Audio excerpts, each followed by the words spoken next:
Hi girl! At ito na naman nga, nandito na naman kami sa halos every week naming bisyo. And this time, medyo malayo-layo nga siya. Kailangan mong magbiyahe ng 7 to 9 hours kapag galing ka sa Manila.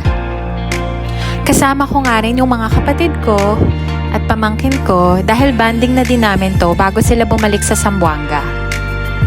Grabe, iba talagang saya ng mga bata kapag nakakita sila ng beach. Ang ganda dito. Yun nga lang, wala silang signal pero may piso wifi naman. First time kong isa-set up itong tent na nabili namin sa Easy Camp Outer PH. Panoorin nyo yung previous vlog ko ha. Alam nyo ba na dati hindi talaga ako mahilig sa camping? Kasi nung unang-una, mainit. Pangalawa, ang messy. Basta, hindi ko talaga siya trip. Pero lately, nung natry namin ng mga pinsan ko, grabe, ang payapa pala. Yung kahit ang dami mong iniintindi, stress sa business, stress sa work, pag nagka-camping ka, lahat nagiging payapa. Parang nawawash out lahat ng negative and sad feelings mo. Yes, nakakapagod.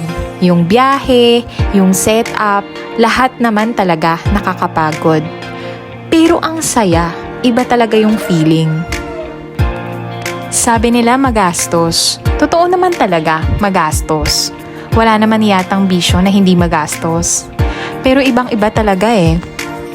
Sa panahon ngayon, sobrang importante ng mental health. Lalo na sa may mga family na, sobrang critical din na dapat may quality time kayo ng pamilya mo. Sobrang critical din kasi ito as part of growing up ng mga anak natin. Iparanas mo sa kanila yung totoong mundo. Hindi lang yung iikot ang mundo nila sa iPad or virtual world. Yung nakikita mo ngayon ay tinatawag nilang tipo tidal pool. Napapaligiran nito ng mga bato kaya naharang ng mga alon. Payapa at malinaw ang tubig. Kita mo naman, sobrang nag-enjoy siya. Ito nga palang setup ng tent namin sa gabi. At dahil Holy Week nga nung nagpunta kami, medyo maraming tao dito. Pero ang kagandahan, tahimik pa din at maayos naman kaming nakatulog. Kinaumagahan nga, medyo sumisilip na si Haring Araw, pero mukhang magbabadya na ngang dumating yung ulan.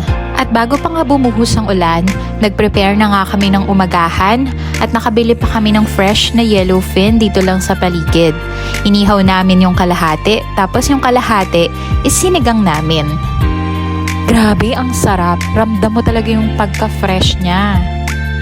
At pagkatapos nga namin kumain, nag-swimming na ulit kami, tapos naglakad-lakad. Pero, ang dami pa rin naliligo kahit umuulan. Ay, sino yun?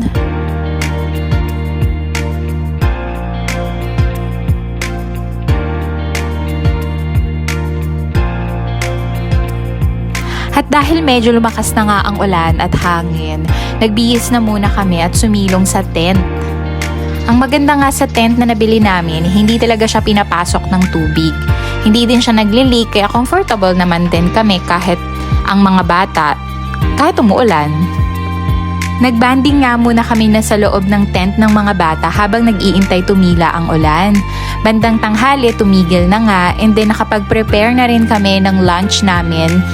Then after lunch, nagbiyahe na rin kami pa uwi.